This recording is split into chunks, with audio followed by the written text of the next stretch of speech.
Welcome to our final learning workshop on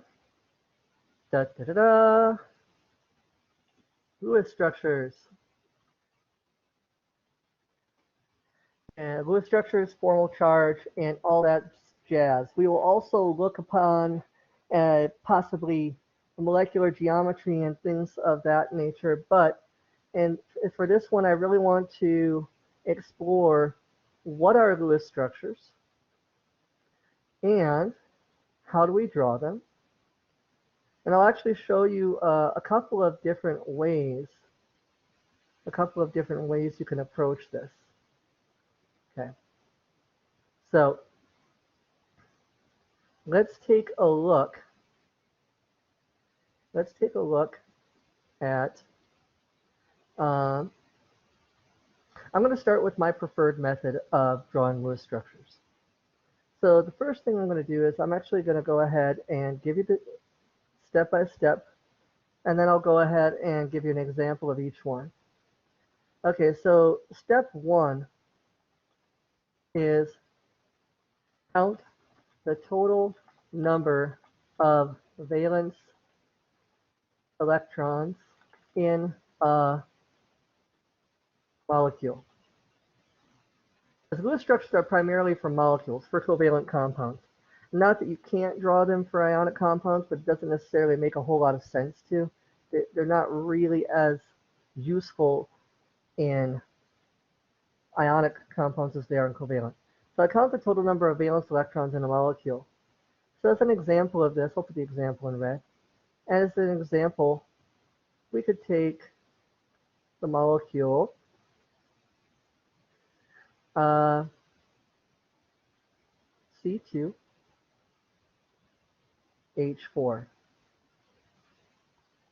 Okay. So if the molecule is C2H4, how many valence electrons does carbon have? 4. 4.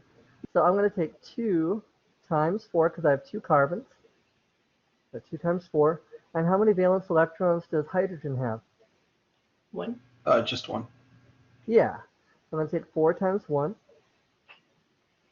So 2 times 4 plus 4 times 1 gives me a total of how many? 12. Yeah, 12. So I have 12 total valence electrons.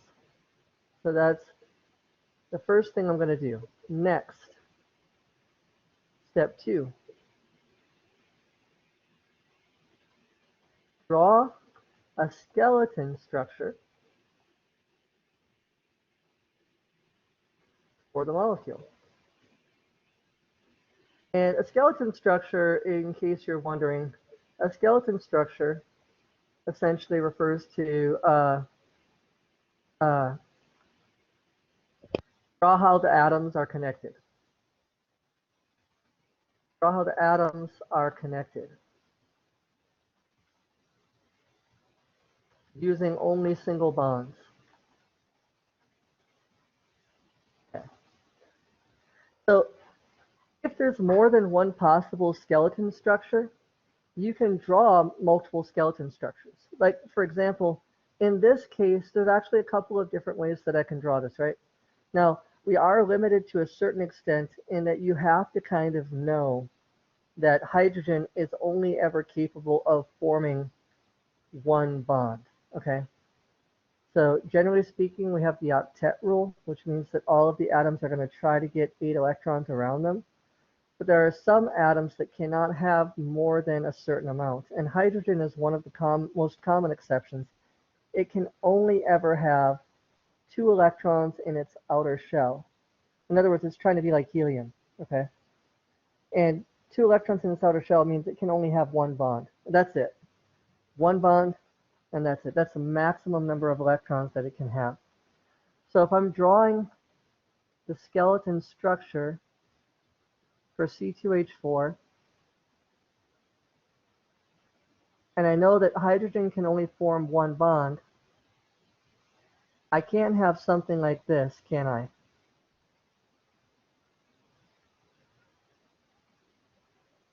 Why would that not work?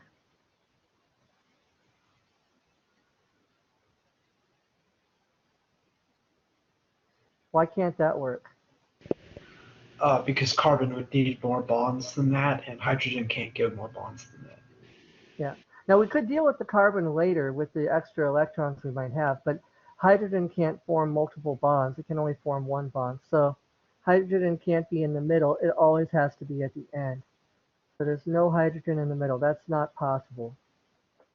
Okay, so instead, we could draw it like this. Now we can also draw a hydrogen down here, a hydrogen up here. So this is one possible skeleton structure. Another possible skeleton structure would be to have a hydrogen here, a hydrogen here, hydrogen here, and a hydrogen here. So those are two possible skeleton structures. We're going to find out that one of these might not work in a little bit, but this is how you would start, okay? Then the next step here would be to place the remaining, first we count the number of electrons used in the skeleton structure.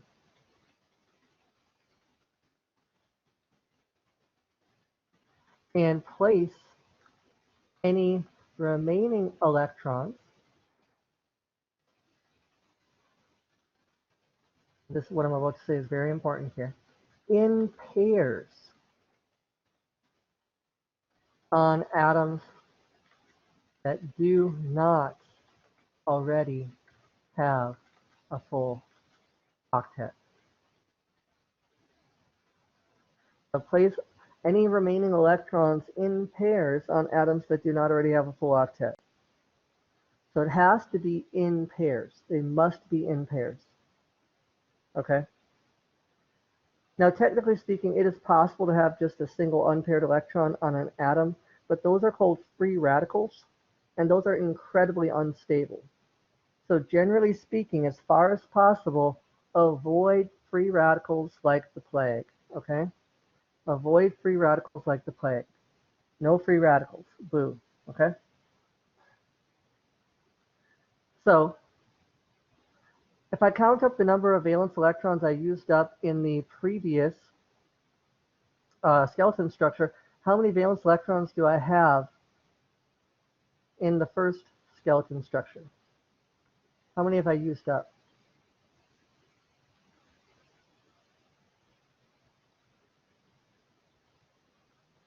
Keeping in mind, of course, that every bond like this is actually a shared pair of electrons. So that would. Yeah, it's 10. Very good. So in this case, it's 10 on this first one. What about the second one? Still 10. It's still 10. Okay.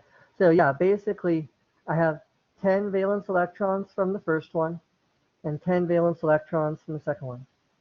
10 E minuses used. So that means since I started with 12 total, 12 minus 10 gives me 2 electrons remaining.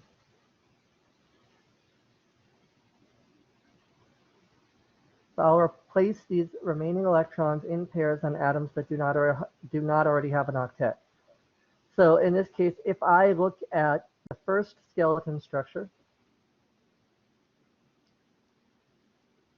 I will put, but I also have to look for things that do not already have a full octet. So which of these atoms would like to have more electrons in this first structure? The second carbon. That's right. So I'll put them in pairs. So that's 2 electrons on the carbon. Which of these atoms would like to have 2 electrons on the other one?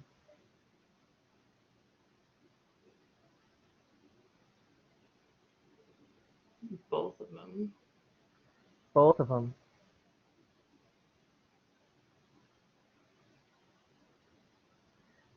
But we're not going to split it up, right? So if it's more than one, we'll just put them on one and then we'll figure it out, figure the rest out later. Okay? Okay. That's what we have so far.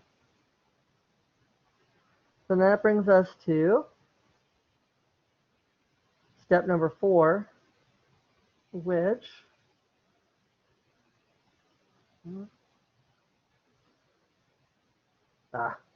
okay, this is going to be tight. The step number 4 is basically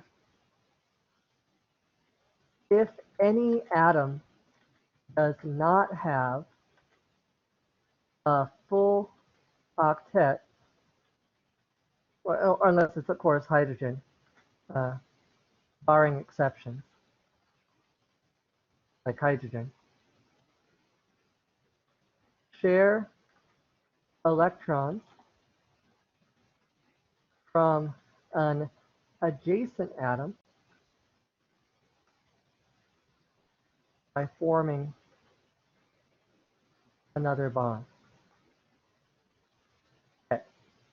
So, if any atom does not have a full octet, barring exceptions, share electrons from an adjacent atom by forming another bond. So in the examples, 2 examples above,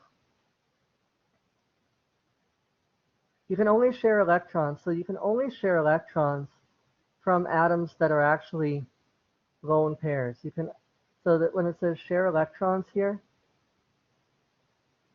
these must be lone pairs. Be lone pairs. Okay. I can't share bonded electrons. I can only share lone pair electrons. So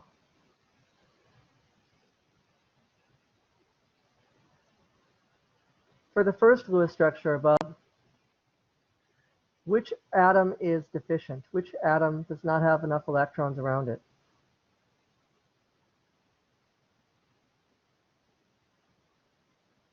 The carbon on the right. The carbon on the right, yeah. You're talking about, and you can use your hand pointer thing too. You're talking about this one, right? Yes. So yeah, that one does not have enough electrons around it. It only has 2, 4, 6. Because these are 2, these are 2. And a bond counts as 2 electrons for both atoms to which it's bonded. So this counts for 2 for this carbon, and it counts for 2 for this carbon. What about this carbon? How many electrons does this carbon have around it? 8. 8. 8, exactly. So this has 8, so this is totally fine, but this one only has 6. Now, is there any way to share electrons with this carbon? You could form a double bond. With what electrons? Both the carbons? I can't take away a bond. I can't take away bonded electrons to form a double bond here. Can you do it with And the extra? if you use these, it still only has 6 around it, right? Yeah. Because it's the electrons it has on itself. Then no? Yeah, I'm kind of stuck. Yeah. This one does not allow for sharing of electrons, which is why this Lewis structure ultimately must be rejected as invalid. It's not capable of allowing for the satisfaction of the octet rule. So then we look at the other one. What about the other one? Which carbon has a full octet?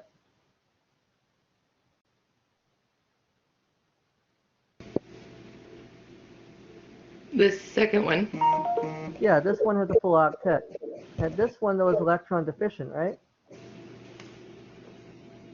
So what can we do? So we can form a double bond with the. Yeah, exactly. I have to share a pair of electrons from an adjacent atom. So from an atom next to it, it has to share. This doesn't lose any because it's sharing, but this gains some because it's shared with. So I end up moving that there. And that will give us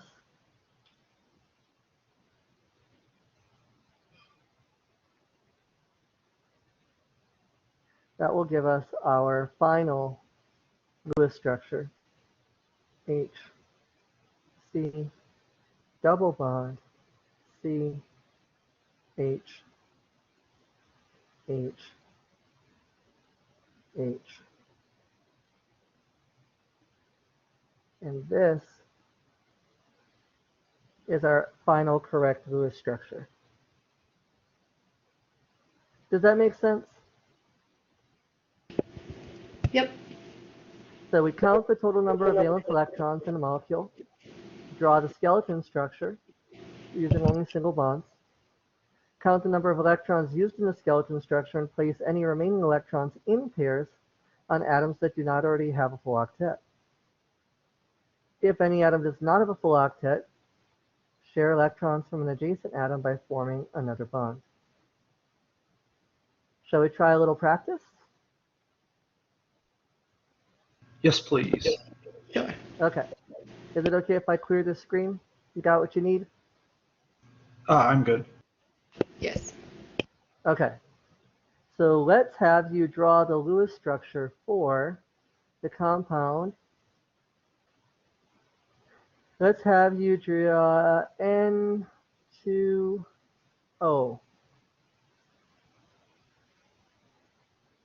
N2O. And Cody, if you prefer, you can draw it on your paper if you don't want to draw it on the whiteboard. That's fine too. Well, I'm just starting on my paper and then I'm going to go. So you want to not have the oxygen in the middle because the oxygen is the most electronegative, correct? So the ends you want on the outside, but there are two of them, right? So this one's tricky. Am I correct?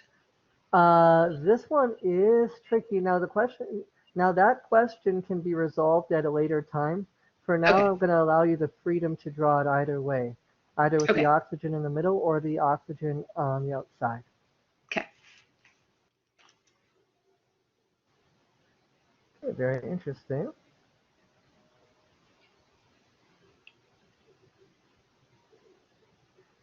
Now, Cody, is that your final structure?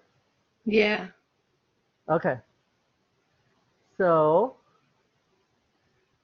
have you followed the octet rule? No.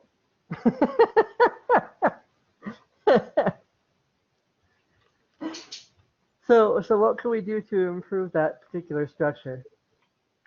Well, 1, 2, 3, 4.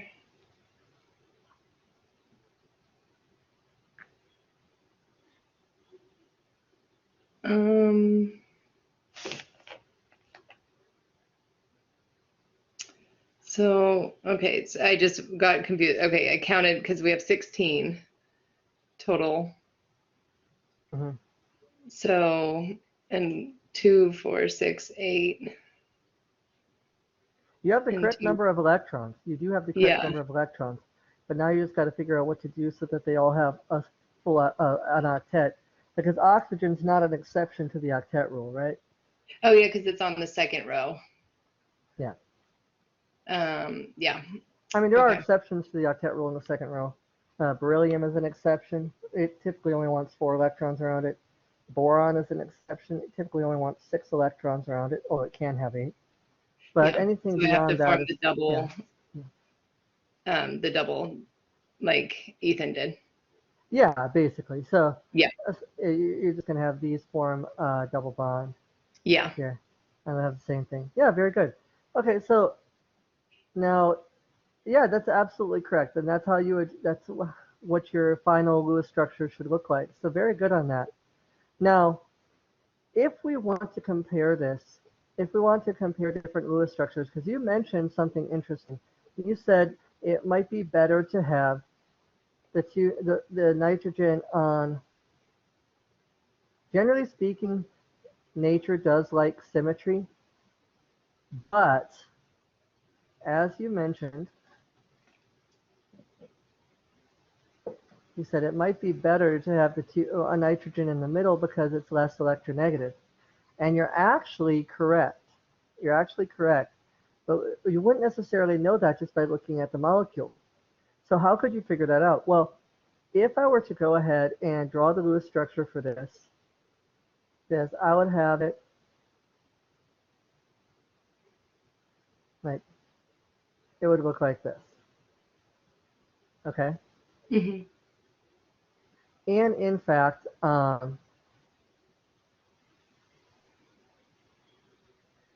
there's also possible different resonance structures I could have for this as well.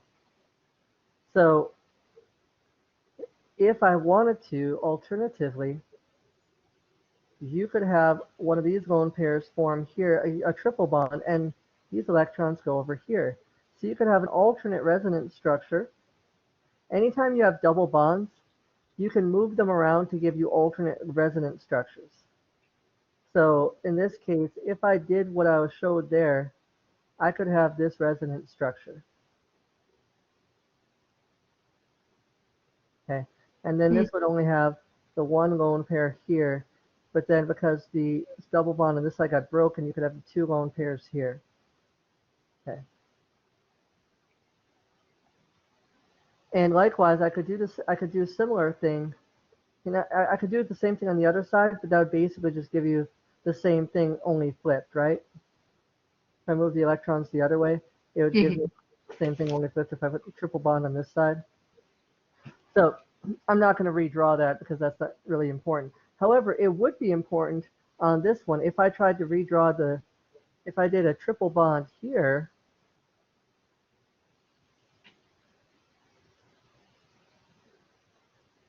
and that would put three lone pairs over here. That's actually fundamentally different than if I put a triple bond on this side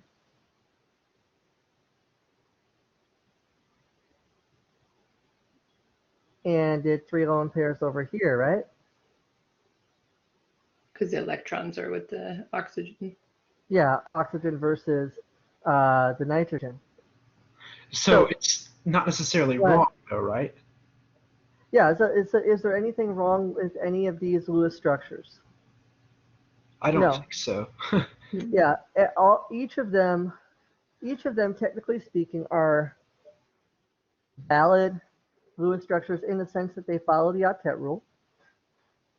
They're valid Lewis structures in the sense that they follow the octet rule.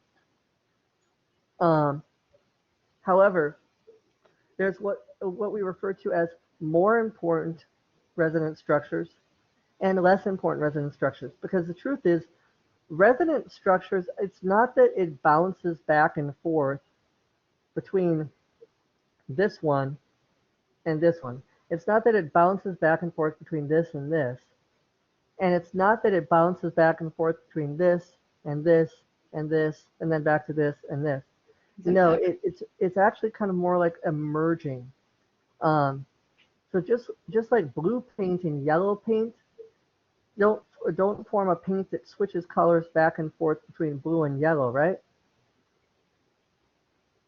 Blue paint and yellow paint form green paint, right? Right. Mm-hmm. Likewise, these resonance structures represent different modes, but the actual molecule is actually kind of a hybrid, a blending, shall we say, of the different resonance structures. Okay, so but the one that's the resonance structures that are more important are the ones that are going to be the dominant features, the one that indicate more strongly how the molecule is going to behave. Okay, so how can I figure out which one of these or which one of these, or whether or not this one or this one is more likely for the structure for this molecule N2O?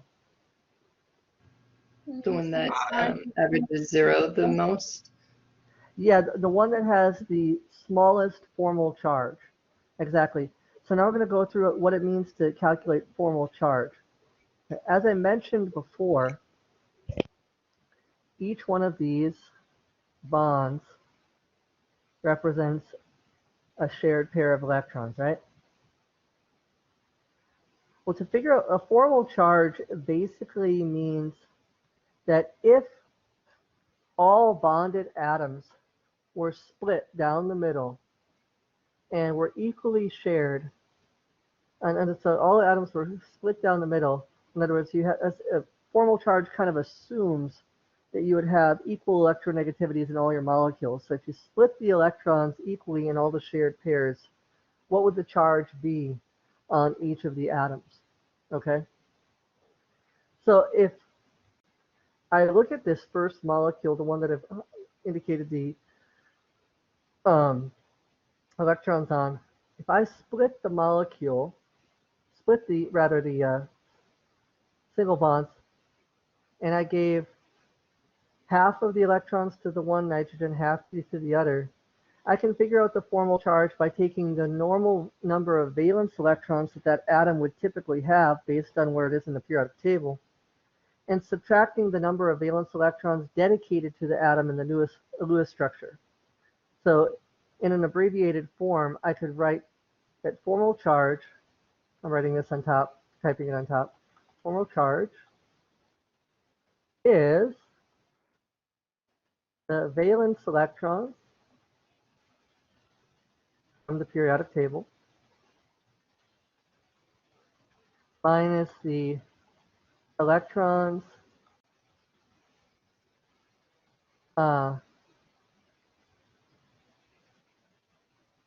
around the atom in the Lewis structure.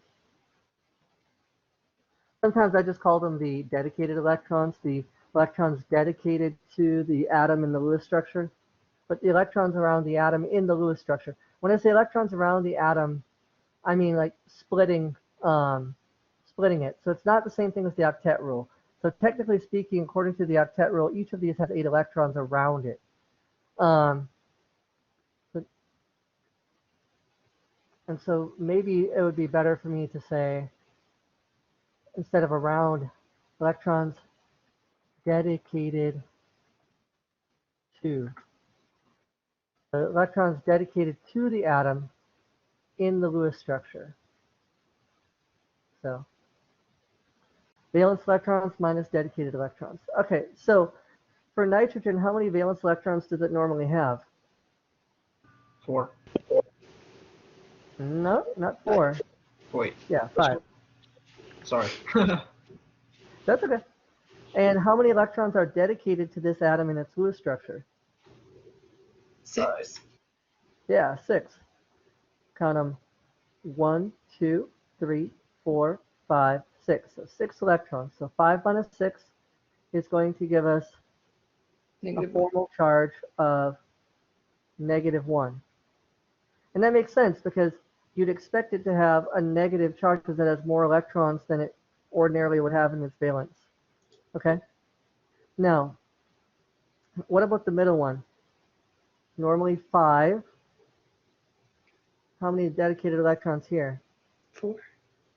4. So this is going to be +1. And then we have oxygen. How many valence electrons?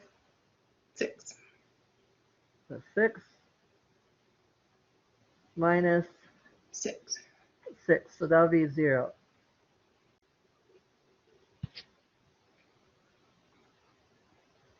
So the formal charges are -1, +1, and 0. Now let's look at the next one. I have valence electrons 5. How many dedicated electrons in this nitrogen? 5. 5. So that's going to be a 0. Let's look at the middle one. It's going to be 5 minus what? 4. That's going to be equal to +1.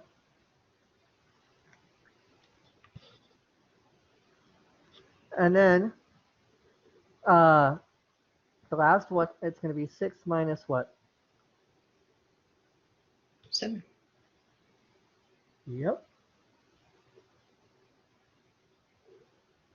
That's going to be -1, right? So here I have a -1, +1, and a 0 for my formal charges. Now for the last one, I have 5 minus what for this one? 7. Uh-huh. So that's going to be -2. And what about the middle one again? 1. 5 minus 4 is equal to +1. And then the last one,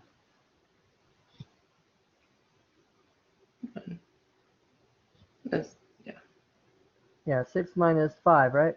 Mhm. That's going to be +1 as well.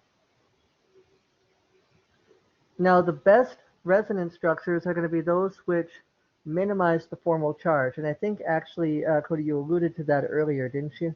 Mhm.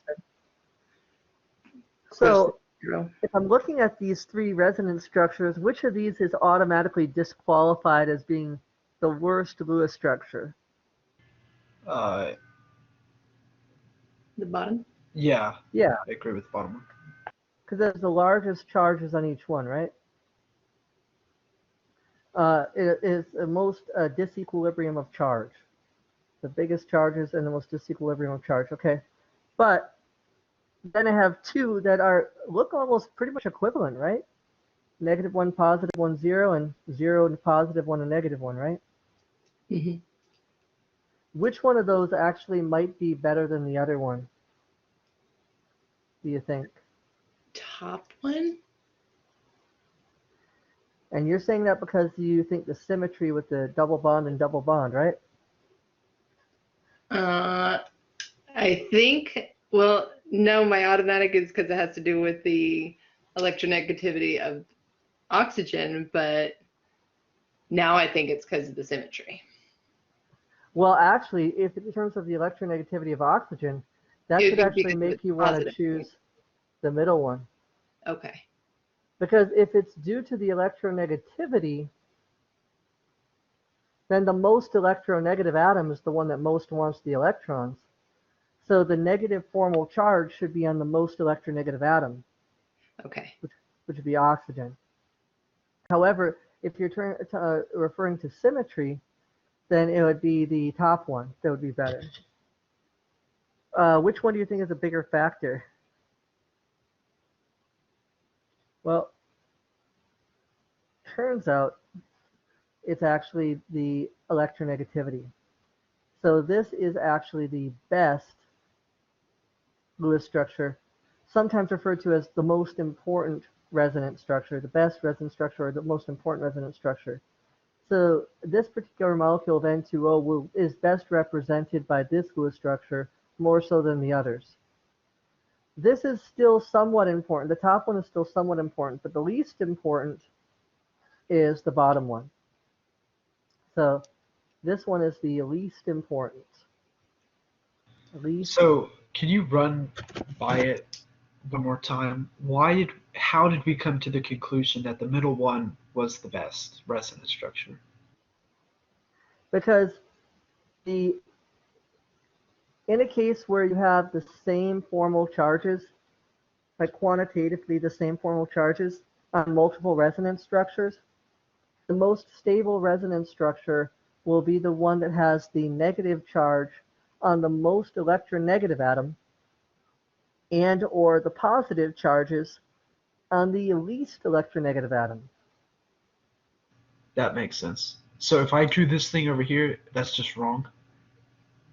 Well, let's investigate. Let's look at what the formal charges would be for that. So what's the formal charge on the nitrogen on the left for that first Lewis structure? 5 minus 6, -1. Yeah, I got 5 minus 6, that's -1. What's the formal charge for the oxygen? 2. Yeah, it's basically 6 minus 4, right? Right. +2. And on the other one,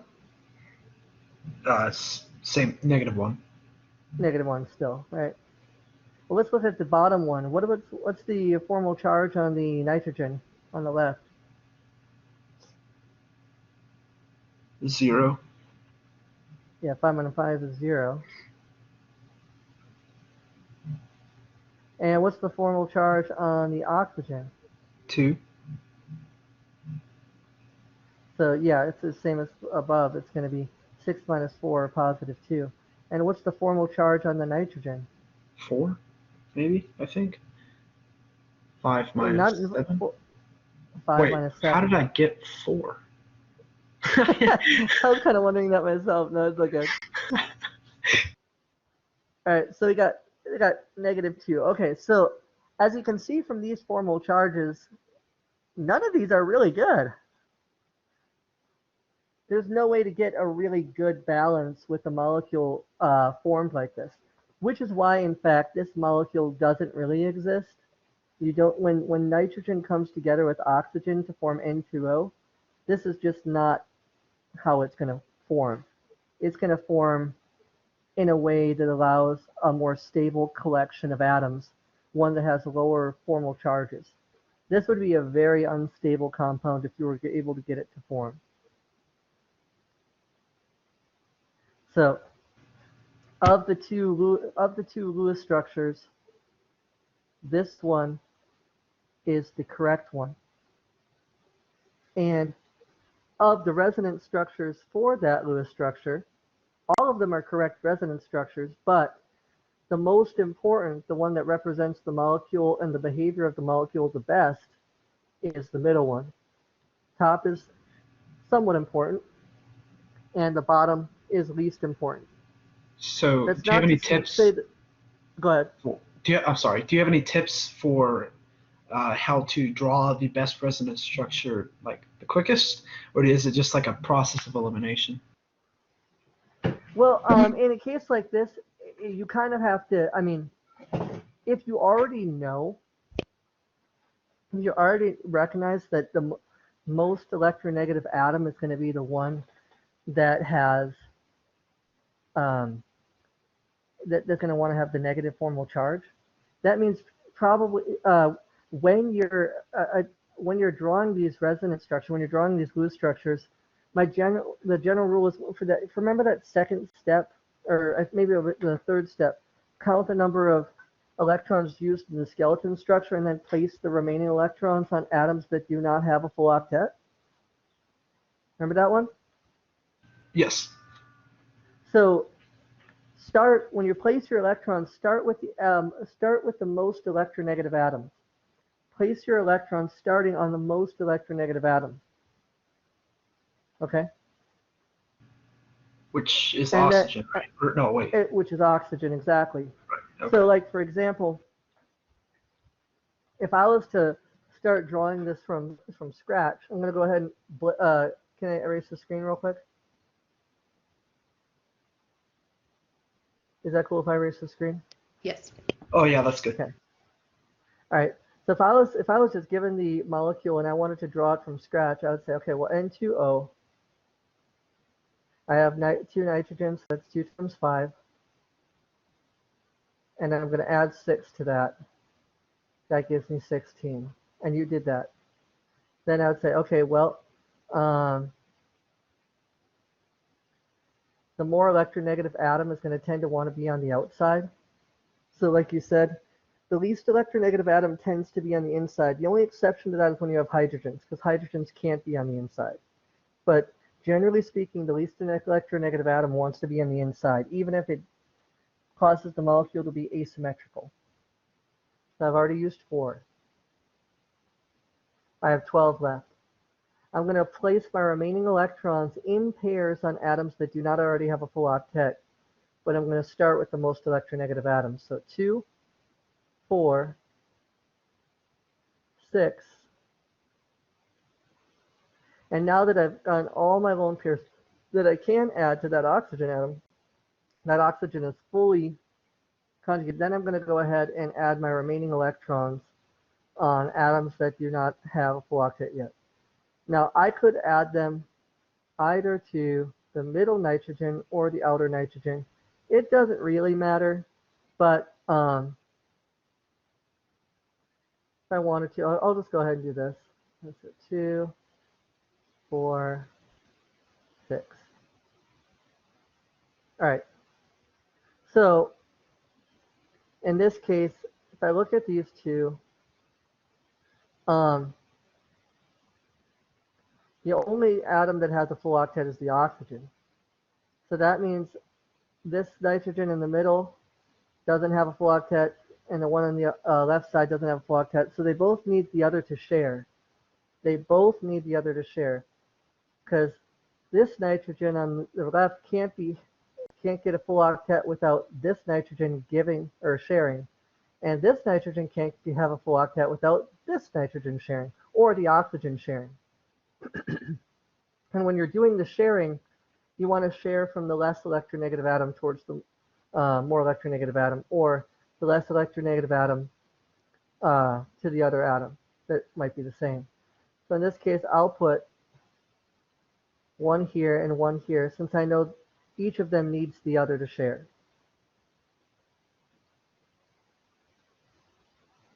And that'll give you N triple bond and single bond oxygen.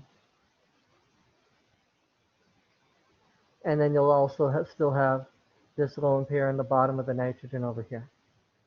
So that's, like I said, that's a quick, easy way to get the best, the most important resonance structure.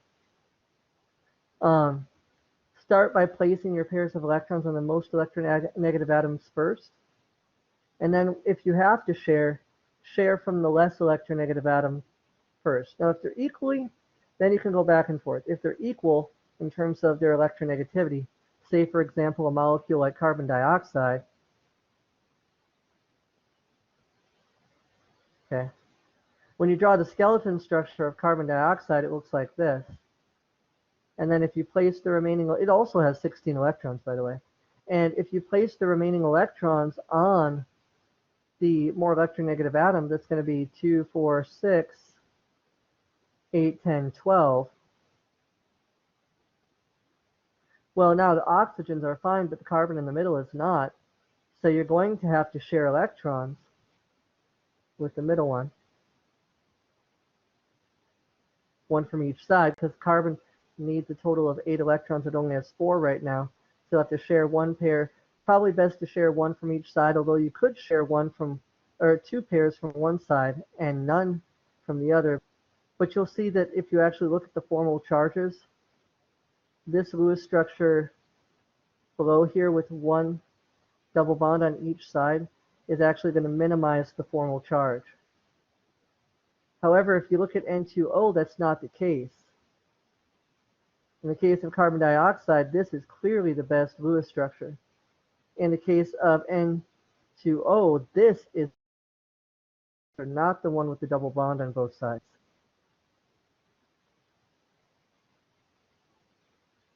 Does that make sense?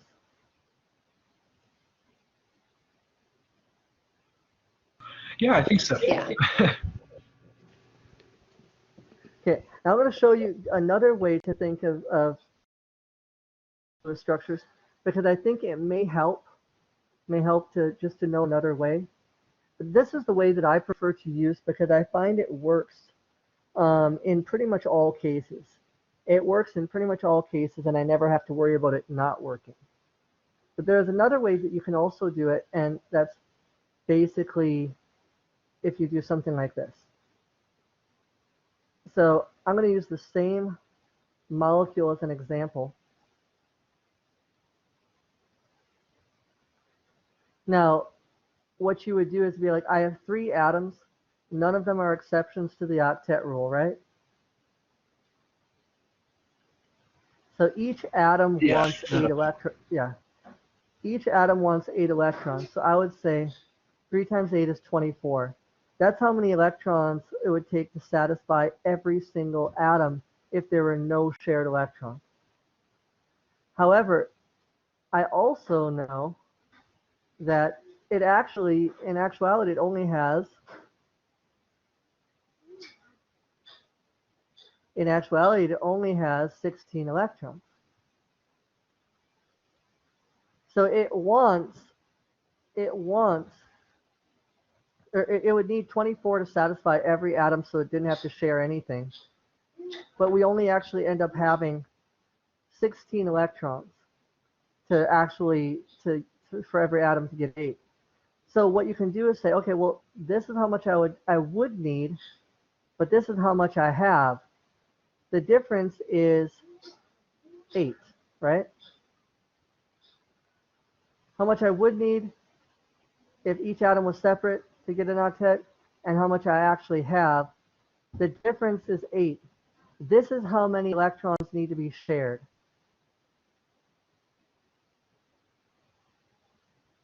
So this tells me I need 8 shared electrons. Well, 8 shared electrons means how many bonds?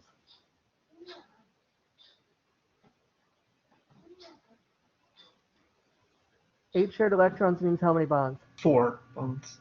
4 bonds.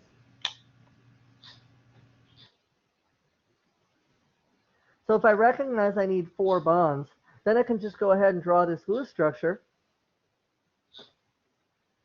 And if I'm drawing the Lewis structure, of course I have to figure out, which way I'm going to do. But of course, if you use the rule that the most electronegative atom is going to be on the out, a lot more electronegative atoms are going to be on the outside, less electronegative atoms are going to be on the inside.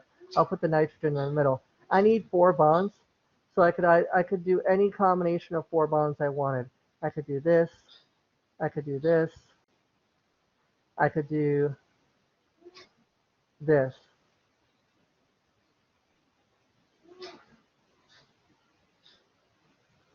Any combination of 4 bonds that I want to use, I can use.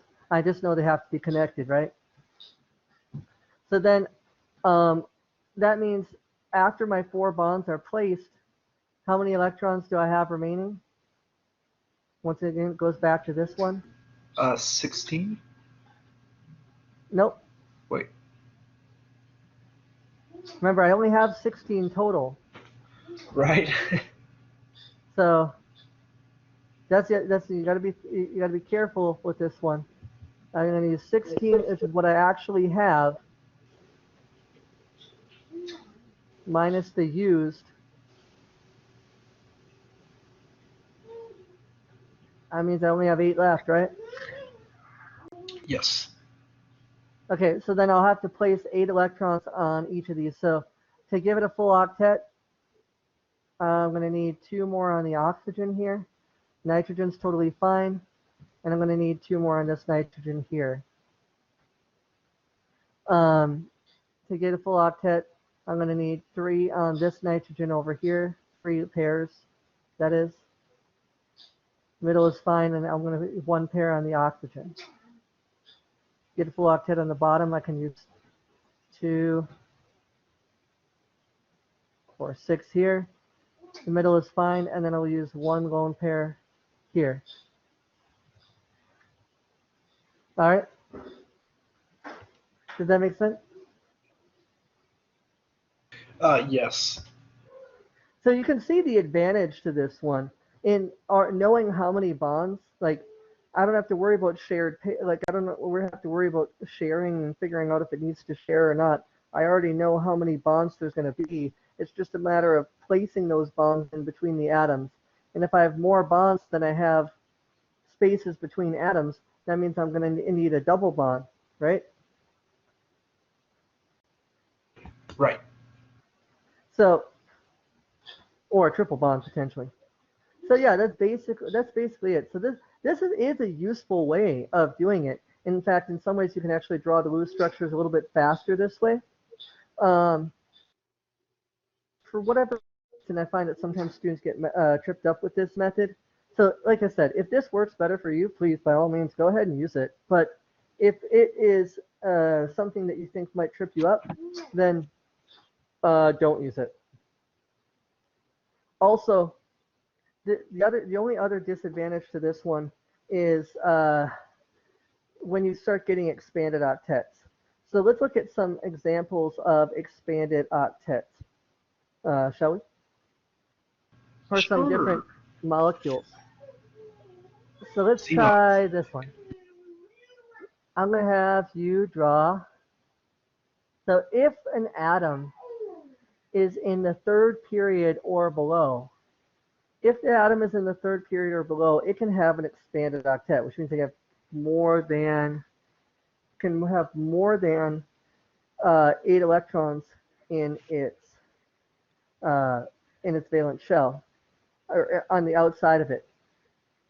So go ahead and take a moment, and this one's not actually super complicated, but go ahead and take a moment and draw this one, considering that phosphorus could have an expanded octet. And I'll tell you if you've gotten it right. Go ahead and take just a moment.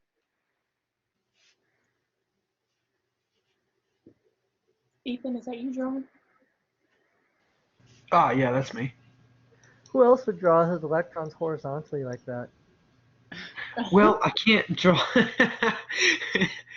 You know, they're not really like balls. They're actually like bricks. But I can't draw circles. No, it's fine. All right. So basically, yeah, that's actually absolutely right. So that's how you would do it. Notice that in this case, just by the mere presence of phosphorus needing to be bonded to 5 carbons, you end up having an expanded octet. Because to have 5 carbons bonded, you need 5 bonds, and therefore it'll be 10 electrons in its valence shell. Does that make sense? Yes. Well, let's say if you had something a little bit more tricky. So let's say if you had something like, oh, I don't know,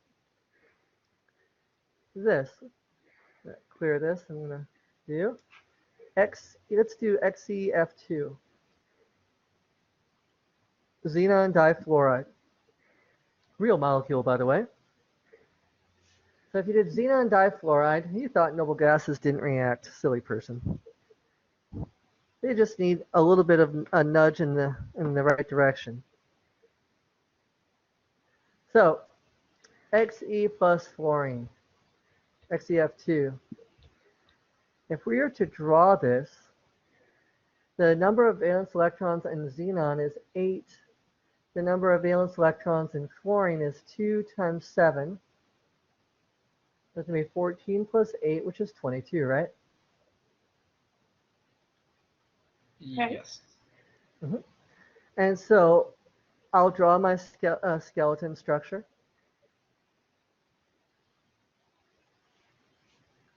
I'll draw my skeleton structure.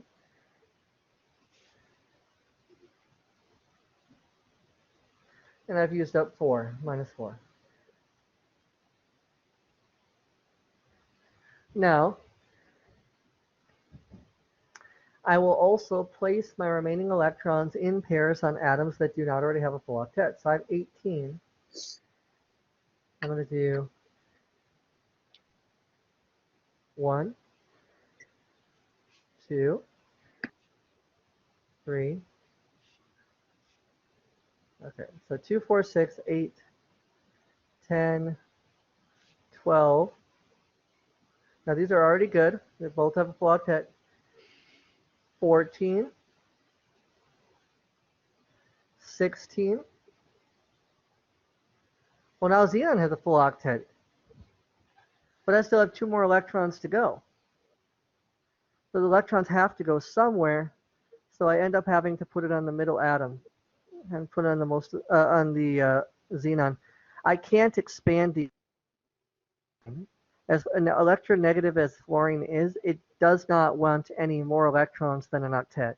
An octet is the most it's going to do. Okay?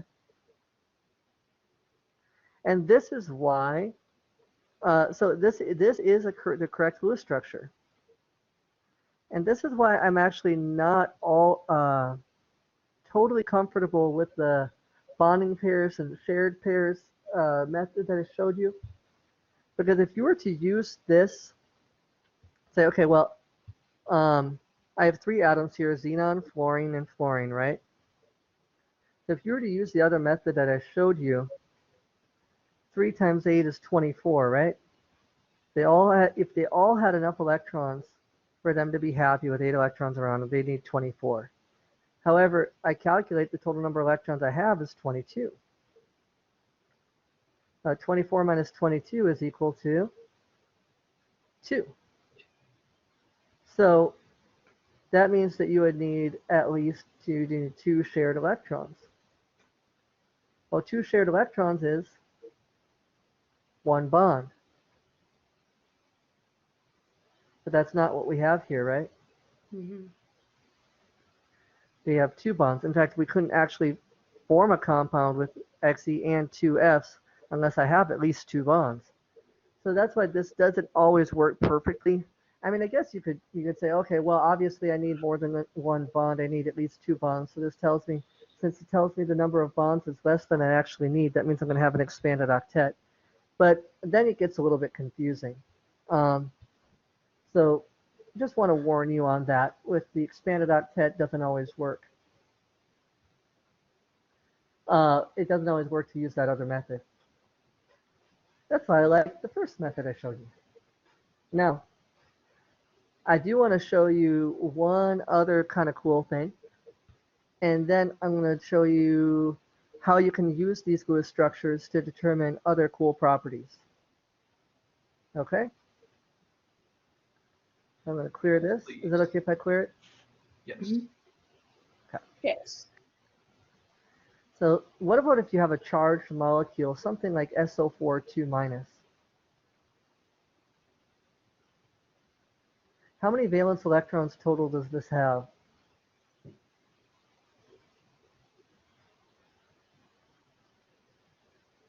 I'd have the 1 sulfur, right?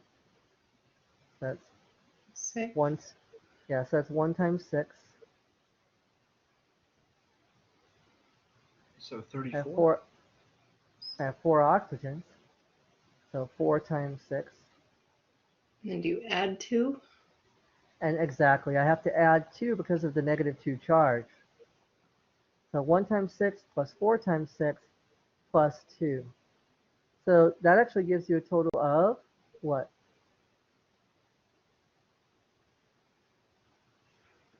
32. 32. 36? I said 32 and then put 38 in the chat. There's something wrong with me, man. I don't know what's going on. Yeah, it's all good. All right, yeah, so this is going to be 32. So yeah, 6 times 5 is 30, plus 2 is 32. All right, so now I'm going to draw my skeleton structure here. Oxygen.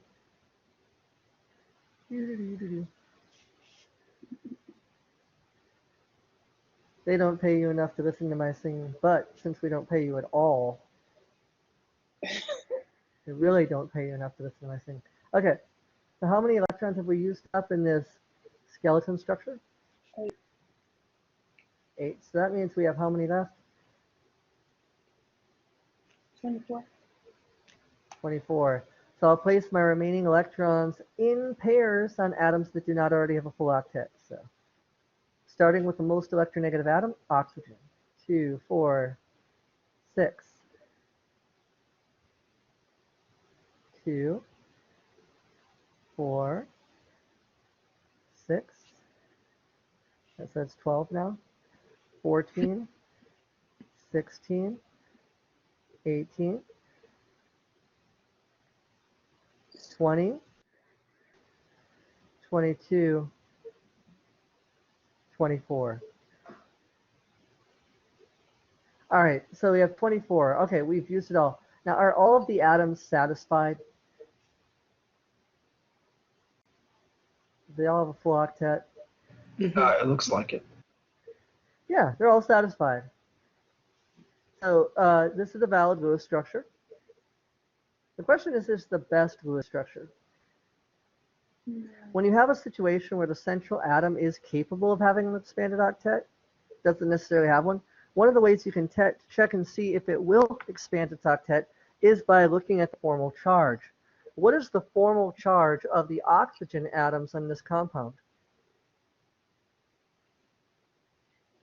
-2. Not -2. Wait, what? So so how many valence electrons does oxygen normally have? 6. 6. And then how many -1. valence electrons does it have in the Lewis structure? 8. Oh, it splits it. Sorry, 7. Never mind. 7, yeah.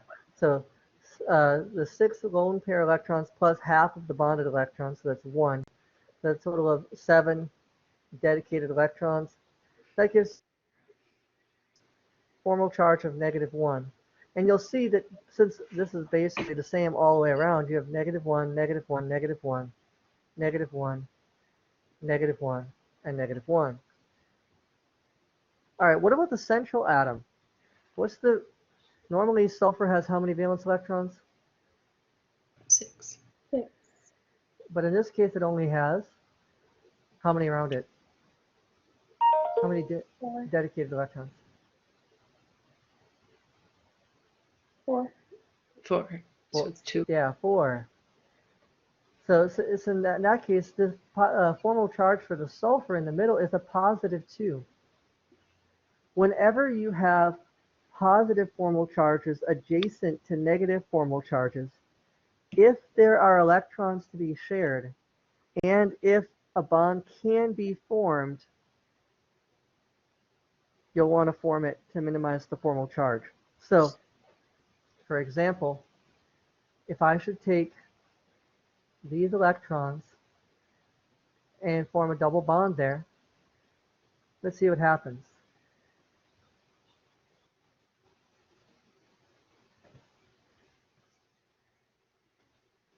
Form my double bond.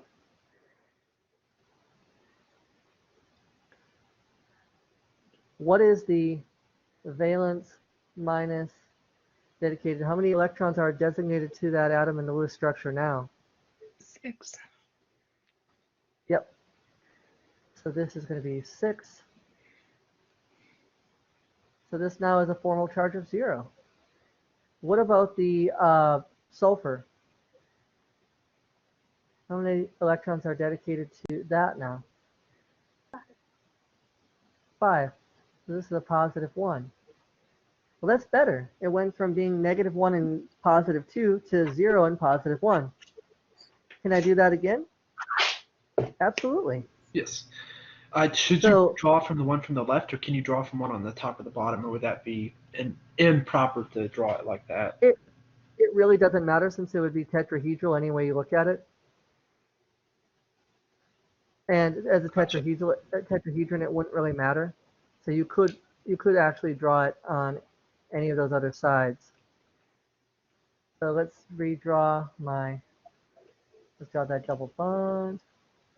And I'll redraw my electrons. Now it only has 2 pairs of electrons.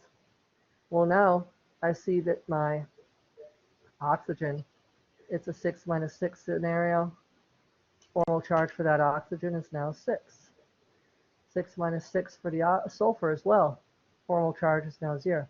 So you can see that by putting the double bonds there, you end up getting a minimized formal charge. So it turns out this Lewis structure here, the Lewis structure with the sulfur in the middle with double bonds on 2 sides of the oxygen,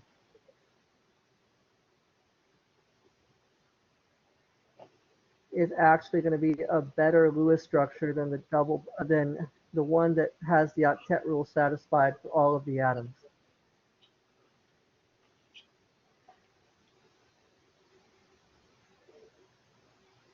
Now remember, you can only do that if it's capable of having an expanded octet. In this case, the sulfur is capable of having an expanded octet, so that's why it can happen.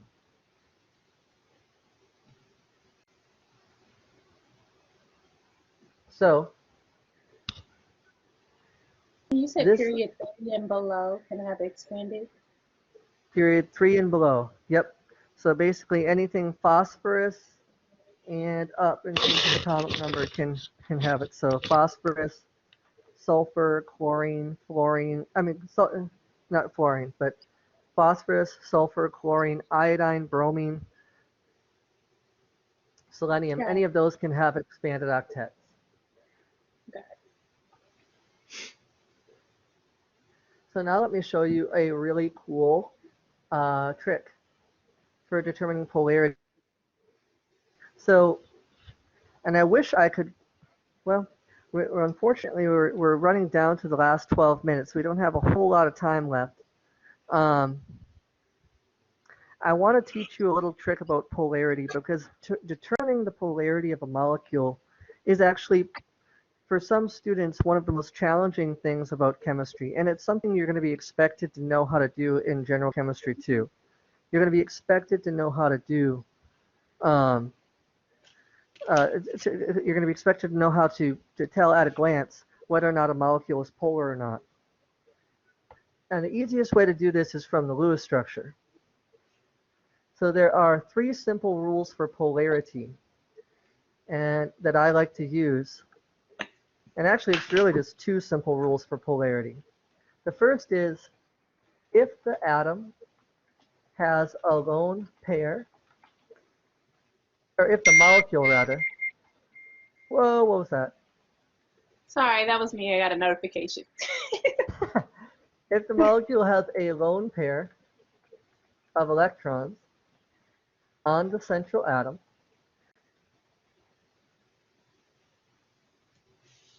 the molecule is polar.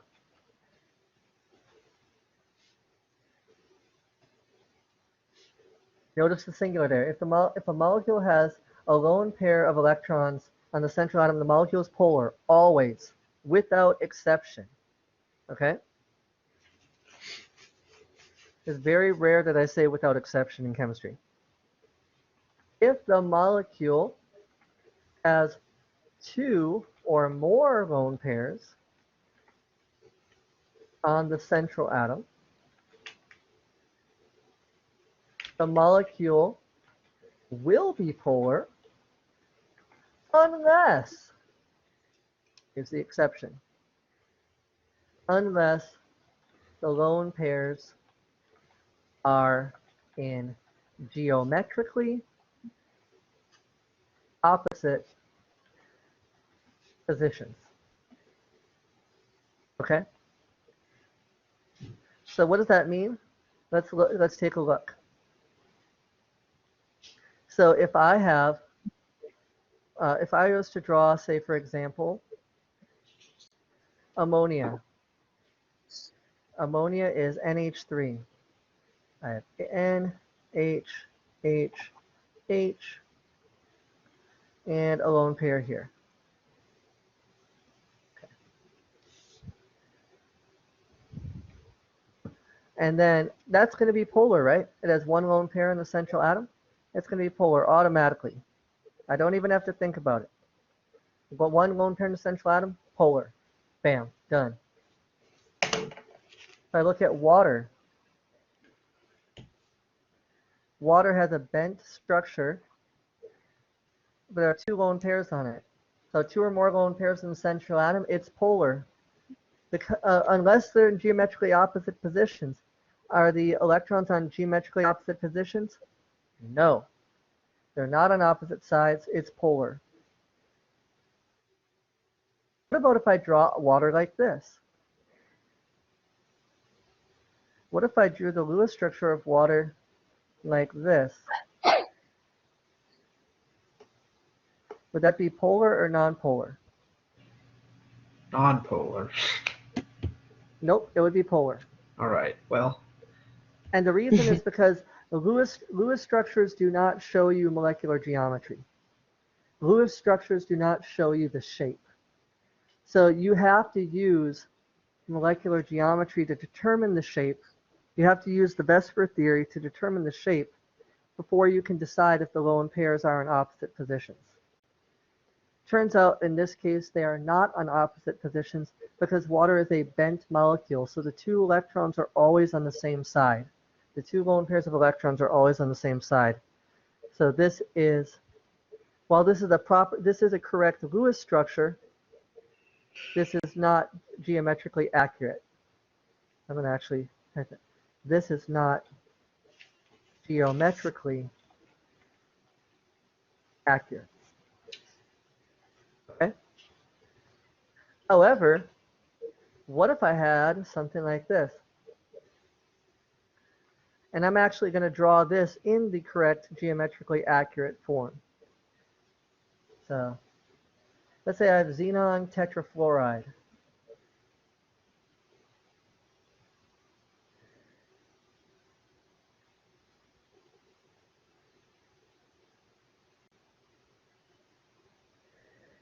and then I have a lone pair above and a lone pair below. So the two fluorines going down are coming out of the page towards you. The two fluorines going back are going up, going up or back, going back away from you. And you got your two lone pairs of electrons, one top, one bottom. These electrons are in geometrically opposite positions. So this would be nonpolar.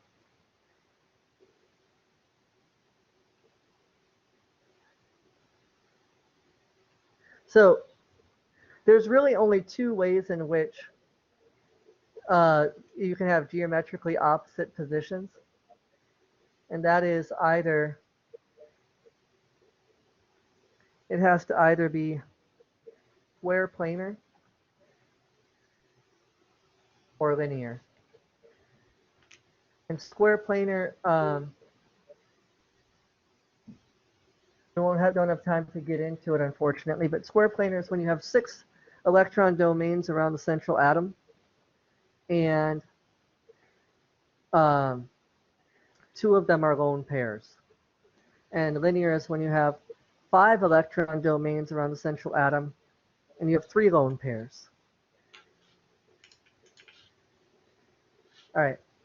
So that's rule number 1. That's the harder rule, honestly. But it's still not that hard. The cases in which you're going to have lone pairs in geometrically opposite positions are very, very few. So if you had to just guess, if you have lone pairs in the central atom, you're probably going to want to just assume it's polar.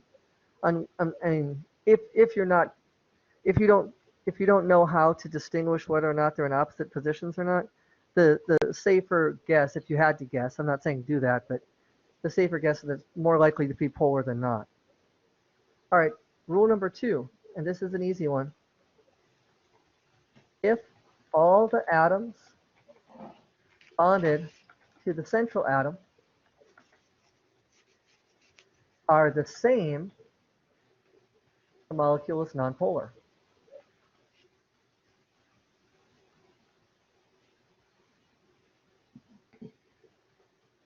If every atom bonded to the central atom is not the same, the molecule is, wait for it, polar. So let's look at a couple examples. These are easy examples. So example 1, CH4.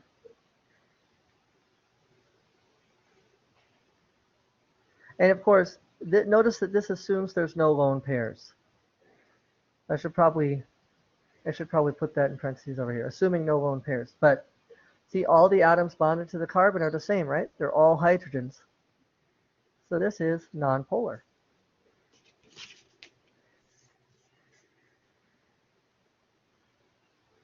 However, if you had something like this,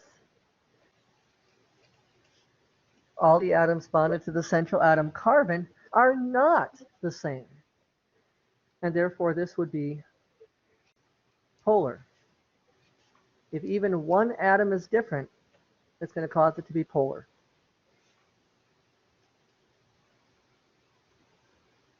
This works for most simple molecules. For complex organic molecules, we have to consider some other things. But for general chemistry, this is pretty much the limit of what you're going to have to deal with. Does that make sense? Yes. Now, technically speaking, there's a third rule or a half rule. Basically, and I guess I'll just go ahead and put it at the bottom, just because. Okay, I'll just put it at the bottom. It's a real simple rule. And basically,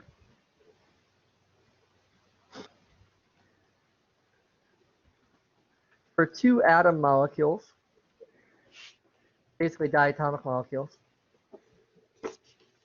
the polarity of the bond is the polarity of the molecule. If it's a polar bond, it's a polar molecule. Nonpolar bond, nonpolar molecule. And if that sounds confusing, you can think of it like this. If the atoms are different,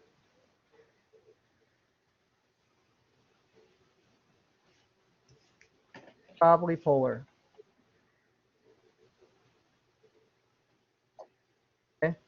Because if atoms are different, they're going to have different electronegativities, right? And if they have different electronegativities, they're going to have that the bond is probably going to be polar. Because you have a polar bond when the two atoms are,